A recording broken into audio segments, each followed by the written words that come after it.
are real estate prices eventually going to go down? And the answer is no, not likely. Sort of.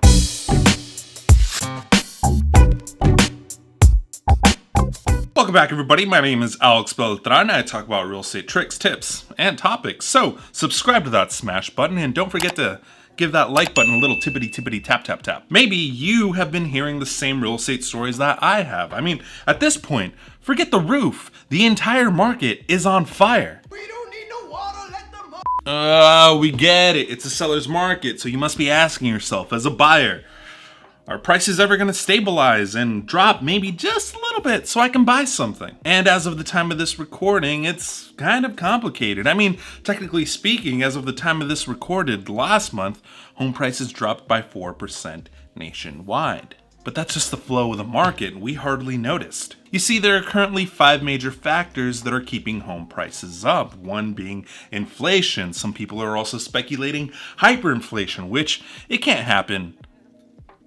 Can it? Yeah, I'm asking. I'm not an economist. 2, product goods like lumber prices. 3, interest rates. 4, evictions and forbearance. And 5, REITs or real estate investment trusts, which I personally think is one of the biggest factors as to why home prices are so high. I will elaborate a little bit more on that later on in the video. So inflation is clearly on everyone's mind. Now, I'm not an economist, so I'm not going to try to explain inflation. There are plenty of Ray Dalio videos that do that for me, so go ahead and check those out. What I do know is that we're going to know if inflation is a problem when the Q3 inflationary reports come out. Basically, it's when we're going to know if our purchasing power is worthless, or how Wall Street so eloquently puts it, transitory. I mean, really, right now, we don't know how long or how broad this inflationary period is going to be. And right now, there's a shortage of goods in general. I mean, when I made my 1,000 subscriber celebration video, I wanted to get helium-filled balloons. However, I went to 5 different stores and all of them told me the exact same thing. There's currently a helium shortage here in Omaha. And that's the reason why I had to hang up my balloons on a backdrop stand. I had no clue we were going through a helium shortage along with a bunch of other shortages, because apparently there's a shortage of a lot of goods in general. This whole economic shutdown really f***ed us up. Sorry, Susie, no balloons for you either. There's even a microchip shortage, and a large part of that, yes, is because of the economic shutdown, but the bigger portion is because of those damn crypto miners. And you know what? I'm glad crypto is crashing. And of course, as with any shortage, the price of goods go up in price. I mean, in the manufacturing world right now, you have lumber, which is up by 250%, iron 125%, gas is up by 87%. These are the key ingredients necessary to build a home, and they have gone through the roof in price. Building, I mean, hell, refurbishing a property right now is very expensive. That's not taking into account that there's also a labor shortage, which is why I'm not making any assumptions about inflation until the Q3 and eventually the Q4 inflationary reports come out, because right now it's hard to distinguish if it's just inflation or if it's supply and demand at its finest because of the supply chain issues that we're currently going through. And then there are interest rates, where there's the 10x rule. For every 1% that interest rates go up will equal to 10% less that you were able to borrow, and vice versa. And let's be real, right now people are not purchasing the price of the home. They are purchasing the price of the mortgage payment, which is really a backwards way of looking at all of this, but it's the reality of the situation. I mean, right now you can purchase a $1 million property for around $4,300-ish a month, as opposed to 2 years back when you can buy a $1 million property for about $5,000 a month. And the eviction ban expires on July 1st. As to whether or not that program is going to be extended, that's all up in the air, but we really don't know what this entire situation is going to cause. I mean, there's a lot of speculation. You have people that are saying that there's going to be a flood of inventory that's going to hit the market and that's going to bring prices down. You have other people that are saying that yeah, this eviction process, it's gonna take a while, so it won't be immediate. And others are saying that it's not going to matter. It's not gonna affect the prices too much. I'm personally under the camp of those that are saying it doesn't matter. It's not gonna affect the price. And it's not that I don't want prices to come down a bit. I mean, I'm a real estate buyer myself, but the demand for real estate is so high because it is the best hedge against inflation. Or more accurately put, we don't mind if inflation causes the price of our homes to go up because it's an appreciating asset. However, REITs or real estate investment trusts are the reason why I really don't think prices will drop anytime soon. Have you noticed that there are a bunch of people moving out of California or New York and real estate prices haven't really dropped? In fact, they've kind of gone up. I mean, yeah, sure, rental prices have gone down a bit, but the price of the actual real estate has stayed either the same or significantly gone up in price. All thanks to REITs, which are basically the stock market version of real estate investing. Basically, a company that owns a bunch of rental properties and you are allowed to purchase that company's stock. Take the insanity of the stock market out of this because one, the stock market is very volatile and emotional, and two, I'm not a stock market guy. But what REITs have successfully done is master the art of asymmetrical risk reward. It's the best of both worlds. If the stock market is down, then the real estate side keeps it strong. If real estate is in a slump, then the stock market side keeps it strong. And if both the stock market and the real estate side are booming, then you, my friend, have just booked a first-class ticket to the moon! Not to mention, if the REITs are involved in Section 8 housing, which is subsidized housing, then they have their money guaranteed by the government. Yeah, échate esa, cabrón. And if both the real estate side and the stock market side are down, then they can just easily pull out loans against their assets. Ready for this? Tax free.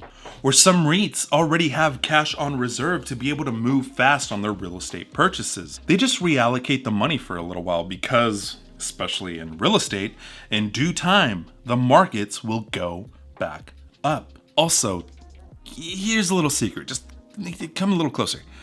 After holding on to real estate long enough, you can never lose.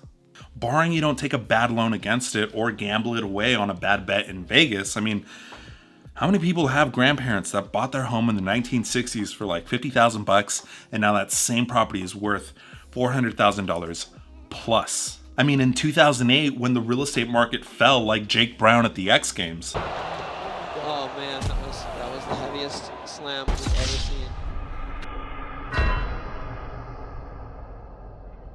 Prices came down by 18%. That's $72,000 on a $400,000 house. I mean, yes, that is the loss of a well-equipped Corvette C8, but they're still up.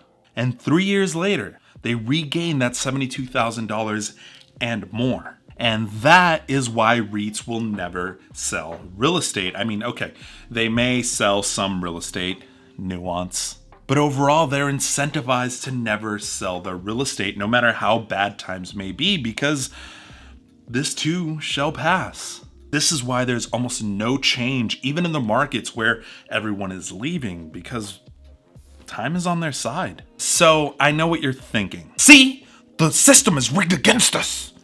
No, the stock market is rigged against you, like when you play your cards poorly in a casino. And once you understand that Wall Street is a casino, then you will also realize that the house always wins. It's best to just partner up with the casino and allow the casino to take you along for the winning ride. Stock ticker VOO? Shut up and take my money. Not investment advice. Basically, if you're asked to fight a war that's over nothing, it's best to join the side that's gonna win. Proverb, bright eyes. Also, side note, if you're really interested in the stock market and how to win in the stock market, then I highly recommend listening to or reading a book called The Simple Path to Wealth by J.L. Collins. I'll go on ahead and link the Audible link in the description down below. Get yourself that free knowledge, because knowledge is power. With real estate, the key is to buy because you make your money on the date of purchase. Refer to the grandparents example from earlier. But that still poses the question, when will prices drop? And I mean, I don't have a crystal ball. If I did, I'd be like Griff from Back into the Future, winning all those bets and thus not having to make any YouTube videos. However, all signs point to prices going up for the foreseeable future. There is a fog that needs to be cleared up. So once we see those Q3 inflationary reports come up, we see the goods and manufacturing catch back up, and we see what happens with the eviction bans and forbearance, because those are actually abnormalities in the markets that we really don't know what's going to happen. Then we will have a better outlook as to the ebb and flow of where the real estate market is going forward. All projections from leading real estate professionals point to prices going up for the next 2 to 3 years.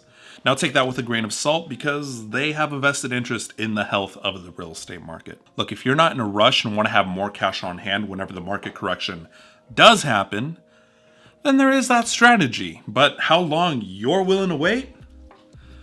That's on you, homie. If you're looking to purchase a home for yourself and or your family, then buy as soon as you can. Just keep in mind that during the summer months, historically speaking, is when the market moves the most. Typically in the winter is when prices tend to go down just a little bit because there's less competition. Couple that with the fact that the fog is going to clear up in Q4, then it might be worth waiting until the winter months to purchase your property. But you have to start looking now because it's kind of like a snowball effect. The more consistent you are with looking around, the easier it is for you to weed out all the BS. You also have to realize that there are good deals to be had in any market. Homes marked below fair market value pop up all the time. People that tell you that it's impossible to find a deal in this particular market, they're probably just being lazy, or they have a vested interest in you giving up so that they can keep looking. But seriously, if you look hard enough, you will find a house that may need some extra work, but you can still get at a really good deal. Invest a little repair on your house and have instant equity. But whatever you do, if you have the money and are thinking of purchasing a house, do not sit on the sidelines picking your nose while the market just passes you by, or do whatever. I'm not your babysitter. And question of the day, what are some pricing differences that you have noticed from 2019 till now? Go ahead and comment in the comment section down below. I would love to hear your thoughts. And that is it for this particular video, folks. If you found this video informative or entertaining, go ahead and smash that like button, subscribe if you haven't already. If you want to keep up to date with everything that I'm doing, give me a follow on Instagram. Other than that, if you want to check out some more of my real estate related content here and here, catch you on the next one. Peace.